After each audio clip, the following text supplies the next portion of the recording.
ఈరోజు నేను కొన్ని పద్యాలు చెప్పబోతున్నాను. ఉపకారికి ఉపకారము విపరీతము కాదు చేయ, వివరింపగాన్ అపకారికి ఉపకారము నెపమెన్నక చేయువాడే నేర్పరి సుమతి. రెండవ పద్యం.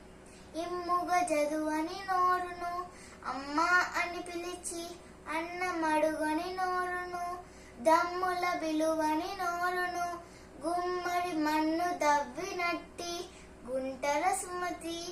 మూడవ పద్యము. తన కోపమే తన శత్రువు, తన శాంతమే తనకు రక్ష, దయ చుట్టంబో తన సంతోషమే స్వర్గము, తన దుఃఖమే నరకమండ్రు తద్యము సుమతి. నాలుగవ పద్యం. అనగననగ రాగ